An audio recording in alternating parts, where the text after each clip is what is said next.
Literature online. आज का topic है pride and prejudice. Jane Austen का नॉवल है ये। 1797 में जेन ऑस्टन ने लिखा था और ये पहले जो पब्लिश हुआ था, पहली दफा जब इसने लिखा था तो ये फर्स्ट इम्प्रेशन के नाम से ये नॉवल पब्लिश हुआ था, ठीक है। लेकिन बाद में इसको जो है वो रिवाइज किया गया और इसका जो नाम है वो जेन ऑस्टन ने चेंज करके फर्स्ट इम्प्रेशन से रख दिया प्राइड एंड प्रेजुडाइज, जो कि 1813 में रखा था, ठीक है। जेन ऑस्टन ने ये नॉवल कहाँ से लिया, उसके दिमाग में कैसे ख्याल आया कि उसको ये नॉवल लिखना चाहिए, इस नॉवल का जो है वो नाम ये रखना चाहिए। फैनी बर्नी ने एक नॉवल लिखा था, रोड ऑफ सेसिलिया के नॉवल से उसने एक जो है वो कमेंट किया था, उस पर उसने लिखा था the whole unfortune business was the result of pride and prejudice. Fanny Burney के इस कमेंट से इसको ये सूझी कि मुझे अपने नॉवल का नाम, क्योंकि हर novel the pride and prejudice is all about Darcy's pride and Elizabeth prejudice against him, तो इसलिए इसने अपने नॉवल का नाम 1813 में चेंज करके रख दिया प्राइड एंड प्रेजुडाइज।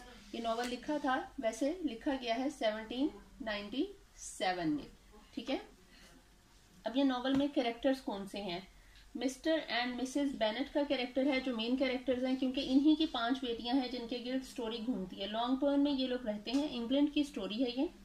बड़ी बेटी का नाम जेन ऑस्टन है, उससे छोटी एलिजाबेथ है, 5 बेटियां हैं, फिर मैरी है, देन कैथरीन का नाम किटी है, and then Lydia the youngest daughter who is 15 years old, ठीक है। इन 5 बेटियों के गिर्द ये कहानी घूमती है। अब यहाँ पे ये लोग रहते हैं लॉन्गबर्न में, इनके पास रहने के लिए आते हैं, नीदरफील्ड पार्क में रहने के लिए आते हैं मिस्टर चार्ल्स बिंगले रहने के लिए आता है।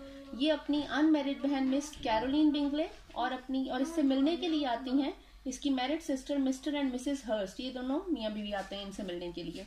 ये काफी अमीर लोग हैं। इनके आने से मिसेस बेनेट जो है वो काफी ज्यादा खुश हो गई हैं कि शुक्र है कोई तो अमीर बंदा आया, अब मेरी बेटियों की शादी, इसमें से मेरी किसी बेटी की शादी इसके साथ हो सकती है। मिसेस बेनेट की जिंदगी का सिर्फ एक मकसद है, अपनी इन 5 बेटियों की शादी करना, और इसीलिए वो खुश हो जाती है कि मेरी बेटी की शादी इसके साथ होगी। चार्ल्स बिंगले का फ्रेंड है एक मिस्टर फिट्जविलियम डार्सी।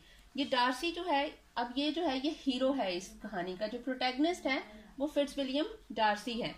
डार्सी जो है ये इसके घर रहने के लिए आया, चार्ल्स बिंगले के घर, और यहाँ पे जो कैरोलिन बिंगले है ये डार्सी को पसंद करती है, ये चाहती है कि इसकी शादी डार्सी से हो जाए।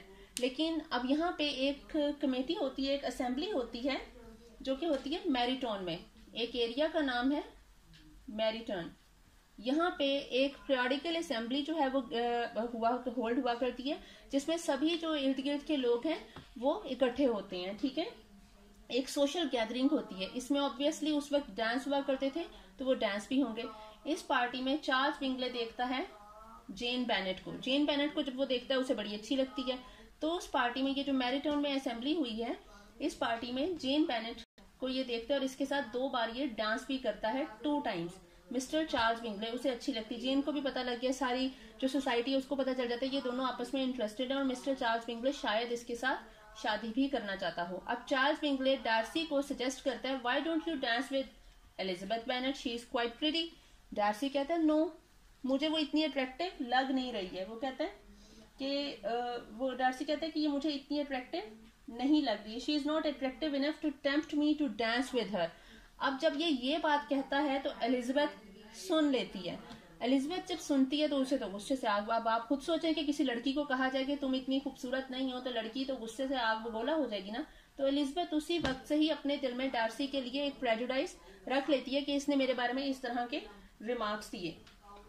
अब डार्सी जो है वो उस पार्टी में इतना ज्यादा प्राउड रहता है, एरोगेंट रहता है कि इसके बारे में हर एक के यही कमेंट होता है, हर एक यही रिमार्क पास करता है कि he is too proud, too haughty, ठीक है, और टू हॉरिड, टू एरोगेंट, यही हर कोई उसके बारे में कह रहा होता है। उसके बाद मिस्टर बिंगले से प्रपोज किया जाता है कि जी, मिस्टर बिंगले जो है वो इसे कहता है जेन बेनेट को, ये लोग अपने घर बुलाते हैं कैरोलिन बिंगले और मिस्टर बिंगले, कि ये यहाँ पर आकर रहे। लेकिन जब वो जा रही होती है रास्ते में हो जाती है बारिश होती है, तो जेन बीमार हो जाती है और उसे फ्लू हो जाता है, और जहां वो 1-2 दिन के लिए रहने गई थी उसे 1 वीक रहना पड़ जाता है नीदरफील्ड पार्क में, ठीक है। जब वो वहां पे रहती है तो इसको अटेंड करने के लिए, इसको लुक आफ्टर करने के लिए वहां पे आती है Elizabeth two look after her sister.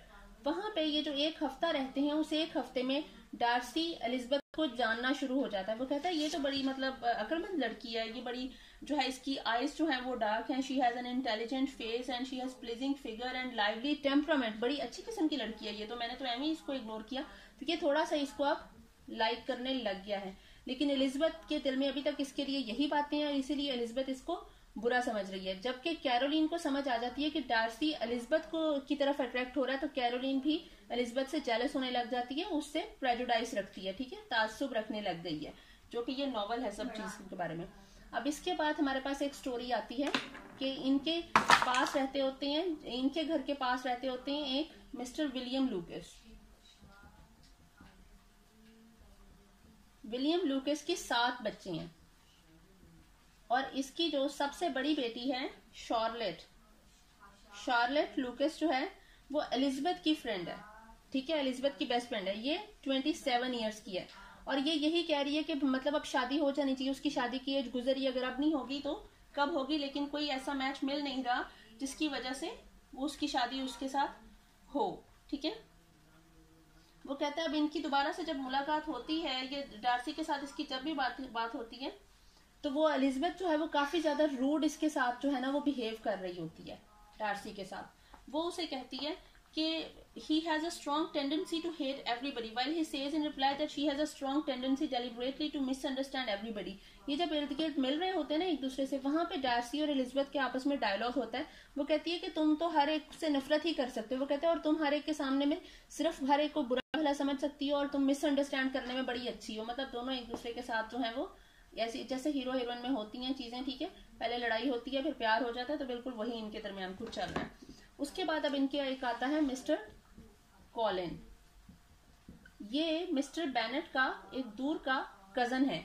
अब वहां के रूल के मुताबिक, जिसके बारे में जेन ऑस्टन बात करती है, उस वक्त ऐसे रूल थे कि अगर आपके यहाँ बेटा नहीं है और आपकी डेथ हो जाती है, जैसे हेड ऑफ द फैमिली की डेथ हो गई है, तो उसकी जो सारी प्रॉपर्टी है वो उसके कोई भी दूर का जो मेल कजन होगा, जो मेल रिश्तेदार होगा, वो दूर के रिश्तेदार के पास चली जाएगी। और वो दूर का रिश्तेदार है मिस्टर कॉलिन। ये काम करता है लेडी कैथरीन डी बोग के पास, जो वो चर्च है ये वहां पे काम करता है हंसफोर्ड में। हंसफोर्ड में काम करता है ये, ठीक है, वहां पे चर्च का रेक्टर है मिस्टर कॉलिन। मिस्टर कॉलिन अब यहाँ पे ये देखने आया कि इनमें से अगर कोई 5 बच्चियों में से कोई मेरे लायक है तो मैं उससे शादी कर लूं। और ये बहुत ही बड़ा फ्लैटरर है, मतलब खुशामद करता रहता है लेडी कैथरीन की। वो उसके जो रवैया है उससे आइडिया हो जाता है कि ये किस किस्म का फ्लैटरर है, ठीक है। अब इनको नहीं मिलेगी तो मिसेस बेनेट की यही है उम्मीद कि ये किसी को तो पसंद कर, क्योंकि इनके जहन में है कि जेन और मिस्टर चार्ल्स की शादी हो जाएगी तो पीछे बचती है एलिजाबेथ। एलिजाबेथ को ये प्रपोज करता है। एलिजाबेथ को जब ये प्रपोज करता है तो एलिजाबेथ इनकार कर देती कि भाई तुम मेरे काबिल नहीं, मैं तुमसे शादी नहीं कर सकती। तो उसके बाद ये ढीठ होकर दूसरी बार फिर प्रपोज करता है, 2 टाइम्स प्रपोज करता है एलिजाबेथ को। एलिजाबेथ दूसरी बार भी इसको इनकार कर देती है, ठीक है। अब यहाँ पे जो मिस्टर कॉलिन्स है इसकी शादी बाद में होती है। कॉलिन की शादी होगी शार्लेट विलियम से, जो एलिजाबेथ की फ्रेंड थी, ठीक है। इन दोनों की शादी होगी बाद में।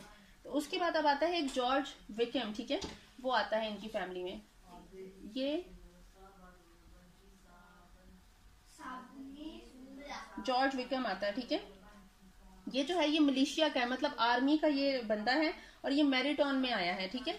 ये वहां पे आया। अब इसकी जो है वो एलिजाबेथ के साथ थोड़ी सी जो है वो अंडरस्टैंडिंग होगी, एलिजाबेथ को बड़ा अच्छा लगता है। जॉर्ज विकम जो है ये डार्सी से बहुत खार खाता है, डार्सी को बहुत बुरा समझता है। ये यही बुराइयां डार्सी की एलिजाबेथ के सामने करता है, तो एलिजाबेथ वो कहते हैं ना दुश्मन का दुश्मन तो दोस्त होता है। तो एलिजाबेथ के सामने जब डार्सी की बुराई करता है तो एलिजाबेथ को बड़ा अच्छा लगता है कि ये बंदा सही है, ये बिल्कुल ठीक है, और मतलब ना मुझे इसके साथ दोस्ती करनी चाहिए। एलिजाबेथ और ये आपस में, एलिजाबेथ को लगता है कि ये मैं इसे पसंद करने लगी हूँ और इन केस वो मुझे प्रपोज करता है तो आई विल से यस। लेकिन इसको अब कैरोलिन बिंगले और चार्ल्स बिंगले दोनों बताते हैं कि ये बंदा ठीक नहीं है, इससे जरा दूर रहो। लेकिन एलिजाबेथ की समझ में बात नहीं आती। एलिजाबेथ कहती नहीं भी ये लोग मुझे गलत गाइड कर रहे हैं, विकम से अच्छा इंसान हो ही नहीं सकता। अब दूसरी तरफ कॉलिन और शार्लेट की शादी हो जाती है।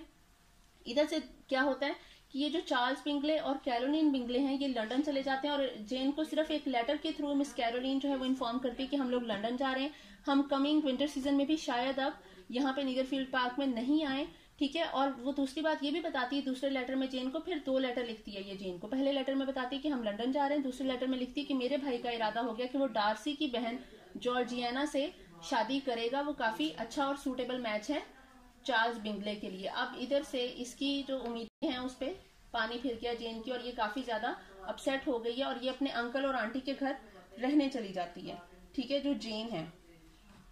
इधर से एलिजाबेथ जो है वो शॉर्लेट से मिलने, जिसकी शादी कॉलिंस के साथ हुई थी, एलिजाबेथ शॉर्लेट से मिलने चली जाती है। शॉर्लेट से, जिसकी शादी कॉलिन से हुई थी, एलिजाबेथ गई है उसके घर मिलने, ठीक है। ये हंसफोर्ड में हुई है, जहां पे ये लेडी कैथरीन के घर काम करता है। वहां पे लेडी कैथरीन का भतीजा है ये डार्सी, ठीक है। ड्रामा था, इंसिडेंट हुआ कि लेडी कैथरीन का भतीजा कौन निकला, फिट्जविलियम डार्सी निकला।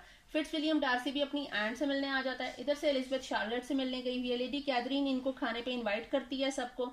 एलिजाबेथ जाती है शार्लेट के जो फादर है विलियम और इसकी छोटी सिस्टर जो होती है मारिया, इन दोनों के साथ जाती है हंसफोर्ड में। लेडी कैथरीन के घर का नाम है रोजिंग्स पार्क। मेरी राइटिंग आपको समझ नहीं आ रही होगी, लेकिन बस समझने की कोशिश करें, समझ आ जाएगी ठीक है। इसके घर का नाम रोजिंग्स पार्क है। जो जगह का नाम है, जो एरिया का नाम है, वो हंसफोर्ड है, हंसफोर्ड। लेकिन इसके लेडी कैथरीन के घर का नाम रोजिंग्स पार्क है, ठीक है। तो यहाँ पे जब ये लोग जाते हैं तो वहां पे डार्सी और एलिजाबेथ की दोबारा मुलाकात होती है। डार्सी दोबारा से एलिजाबेथ से मिलता है, वो भूली मोहब्बत दोबारा से तरोताजा होती है, उसको वो अच्छी लगने लग जाती है और वो उसको वहां पे प्रपोज कर देता है एलिजाबेथ को, डार्सी। जब वो प्रपोज करता है तो एलिजाबेथ, और वो प्रपोज थोड़ी अजीब सी हॉटी सी टोन में करता है कि शायद कि मैं तुम्हें जो प्रपोज कर रहा हूँ तो ये मैं तुम पे एहसान कर रहा हूँ, तुम्हारा स्टेटस मुझसे बहुत ज्यादा कम है, इसलिए अच्छा तो नहीं लगता कि मैं तुम्हें प्रपोज करूं, लेकिन फिर भी मैं तुम्हें कर रहा हूं तो ये मेरा एहसान है और तुम्हारे पास इनकार की कोई वजह नहीं है। एलिजाबेथ को तो चढ़ जाता है गुस्सा, वो कहती है तुम्हारी ऐसी की तैसी, वो कहती है तुम उसे इनकार कर देती है। वो कहती है तुमसे तो मैं कभी भी शादी ना करूं, तुम दुनिया के आखिरी इंसान होगे जिससे अगर तुम शादी करनी पड़ जाए ना मुझे, और तुम दुनिया में आखिरी वो इंसान भी हुए तो भी मैं तुमसे शादी नहीं करूंगी, ठीक है। वो कहती है और मेरे पास इसके लिए सिर्फ यही एक वजह नहीं कि जैसे तुमने प्रपोज किया, मेरे पास 2 मोर रीजंस भी हैं। वो 2 रीजंस कौन सी हैं? पहली रीजन है कि तुमने चार्ल्स बिंगले को ये कहा कि वो जेन से शादी ना करे, ठीक है, कि पहली रीजन तो चार्ल्स बिंगले और जेन के रिश्ते में तुम रुकावट बने। दूसरी रीजन है कि तुमने विकम के साथ बहुत बुरा किया। विकम उसे कहता है कि डार्सी अच्छा इंसान नहीं है, इसने मेरा जो है वो हक खाया था एंड ऑल दैट, ठीक है, तो तुमने विकम के साथ बुरा किया। डार्सी को बड़ा गुस्सा आता है। अब डार्सी अगले दिन क्या करता है, वो एक लेटर छोड़ के जाता है। डार्सी ने एक लेटर लिखा है एलिजाबेथ के लिए, ठीक है, वो एक लेटर छोड़ के चला जाता है जिसमें वो अपना पॉइंट जो है वो जस्टिफाई करता है कि मैंने ऐसा कुछ नहीं किया। जो रॉयल में हुआ था वो हुआ ये था कि विकम का जो बाप है वो डार्सी के जो फादर होता है उसके पास काम किया करता था। डार्सी का फादर जो सीनियर डार्सी है वो सीनियर विकम पे बहुत ज्यादा ट्रस्ट करता था और वो मरने से पहले एक ऐसी विल लिख के गया था कि इन केस जो जूनियर विकम जो होगा, विकम जूनियर जो होगा, ठीक है, जॉर्ज विकम, वो काम करना चाहता है, वो संभालना चाहेगा तो उसको एक जो है वो माकूल किस्म की लिविंग दी जाएगी, मतलब पैसे शैसे और ये वो इंतजाम उसका किया जाएगा। और जॉर्ज विकम की सारी पढ़ाई का खर्चा, इधर इट वाज स्कूल और द कैम्ब्रिज यूनिवर्सिटी, वो इन लोगों ने डार्सीज ने ही जो पे किया था, ठीक है। अब जब वो इसके सीनियर विकम जिसकी डेथ हो गई तो जो जूनियर विकम था, जॉर्ज विकम, उसने कहा कि मैंने तो संभालना नहीं, एक काम करो मुझे 3000 पाउंड दो, मेरा यहाँ से हिसाब किताब बराबर करो, मैंने नहीं रहना यहाँ, मैंने कोई काम नहीं करना, मैं रिस्पॉन्सिबिलिटी नहीं दे सकता। इन्होंने उसको 3000 पाउंड दिया और उससे जान छुड़ा ली, वो चला गया। उस कुछ अरसे में वो फारिग बैठ के उसने पैसे अपने उड़ाए, खत्म किए। जब पैसे खत्म हो गए वो वापस डार्सी के पास आ गया कि मेरी ऑफर जो है उसको दोबारा से वैलिडेट किया जाए, मैं यहाँ पे काम करूंगा, मुझे दोबारा से लिविंग वगैरह दी जाए। तब डार्सी उसे कहता है कि नहीं भाई अब तुम्हें कुछ भी नहीं मिलना, ठीक है। तो ये सारा कुछ जो है वो होता है इनके दरमियान। अब एलिजाबेथ को ये सारा और वो दूसरी बात ये कहता है कि मैंने चार्ल्स बिंगले को ये नहीं कहा था कि जेन से शादी ना करे। कहता मुझे ऐसा लगा था कि जेन जो है वो बिंगले को पसंद नहीं करती है, तो फोर्सफुली कोई भी रिलेशन कायम नहीं रखना चाहिए। शादी करना तो उससे करना जब तुम दोनों के दरमियान म्यूचुअल अंडरस्टैंडिंग हो और म्यूचुअली तुम लोग एक दूसरे से प्यार भी करते हो। एलिजाबेथ जब ये लेटर पढ़ती है तो उसको अपनी गलती का एहसास होता है कि मैंने क्या किया, कि डार्सी तो अच्छा इंसान था और मैं उसके बारे में इस तरह से सोच रही थी। उसी वक्त उसे खबर मिलती है कि उसकी जो है वहां पे जो है ये अभी अपने वापसी पे ना, ये अब यहाँ से चली जाती है, हंसफोर्ड से जाती है। हंसफोर्ड से जाकर ये अपने अंकल और आंट के घर रहना शुरू हो जाती है। मिस्टर एंड मिसेस गार्डनर के पास जाती है ये, और मिस्टर एंड मिसेस गार्डनर जो हैं वो इनके अंकल एंट हैं। मिस्टर एंड मिसेस गार्डनर, ठीक है, इनके 2 बच्चे हैं और ये इनके घर यानी जैन इनके पास पहले से आई हुई है रहने के लिए, अब एलिजाबेथ भी आ गई है। ठीक है, वहां पे अब इनके दरमियान ये तय होता है, इन्होंने कहीं जाना होता है सैर के लिए। ठीक है, तो ये एलिजाबेथ को कहते हैं हम जहां पे भी जाएंगे तुम हमारे साथ जाओगी। इधर से लीडिया का पता चलता है इन्हें, लीडिया का कि इनके बाप ने इनको जो है वो मिसेस फॉस्टर के साथ रहने के लिए भेज दिया। मिसेस फॉस्टर के पास लीडिया जो है वो ये कर्नल की वाइफ है। ठीक है, मिसेस फॉस्टर जो है ये उसके साथ इसको रहने भेज दिया। ठीक है, और वहां पे ये ब्राइटन में भेज दिया। एलिजाबेथ मना भी करती है अपने बाप को कि लीडिया को इतनी आजादी मत दो, ये बिगड़ जाएगी, लेकिन बाप कहता है कि ठीक है कोई बात नहीं, तुम लोग जो है वो इस तरह मत करो। ठीक है, वो उसको भेज देता है। इधर से अब ये लोग जब सैर के लिए आते हैं, ये एलिजाबेथ को कहते हैं कि ना तुम लोग जो है वो चले जाओ, ये अपने ना रहने के लिए कहीं पे जाते हैं पेम्बरली में। इनको पता चलता है कि पेम्बरली हाउस बहुत ज्यादा फेमस है और वो टूरिस्ट अट्रैक्शन है ना, पेम्बरली हाउस। एलिजाबेथ इनके साथ है, मिस्टर एंड मिसेस गार्डनर के साथ ये वहां पे पहुंचते हैं। तो वहां पे जाकर पता चलता है पेम्बरली हाउस किसका है, डार्सी का एक बहुत बड़ा मेंशन है। मतलब डार्सी इतना ज्यादा अमीर है, जो हमारा प्रोटैगनिस्ट है वो बहुत ज्यादा अमीर है। ठीक है, तो ये वहां पे जाते हैं, वहां पे डार्सी से इसकी दोबारा मुलाकात होती है। डार्सी को ये फिर बहुत अच्छी लगती है, डार्सी बहुत ज्यादा प्रोटोकॉल देता है मिस्टर एंड मिसेस गार्डनर को भी और एलिजाबेथ को भी, और ये वहां पे अपनी बहन जॉर्जियाना से भी मिलवाता है इनको। और एलिजाबेथ को और मिस्टर एंड मिसेस गार्डनर को ये अंदाजा हो जाता है कि डार्सी जो है वो इसके लिए फील कर रहा है और वो शायद इससे शादी करना चाहेगा। वहीं पे खबर मिलती है कि लीडिया साहिबा जो है वो विक्रम के साथ, विक्रम जिसके बारे में उम्मीद थी इसको एलिजाबेथ को कि वो उसे पसंद करता है, लीडिया विक्रम के साथ भाग गई है। ठीक है, इनकी तो जान पे बन जाती है। 15 साल की लीडिया भाग गई है, इलोपमेंट कहते हैं भागने को, वो उसके साथ भाग गई है। तो मतलब फैमिली की रेपुटेशन खराब हो गई है। अब यहाँ से ये लोग वापस फॉरन से लॉन्गबर्न आते हैं, लॉन्गबर्न आके अब ये बाकी की स्टोरी इंशाल्लाह नेक्स्ट वीडियो में करेंगे। अभी तक के लिए इतना ही। अगर कोई क्वेश्चन हो you can ask me, comment में बात कर सकते हैं आप, नहीं तो आप फेसबुक पेज पे पूछ सकते हैं। Thank you so much.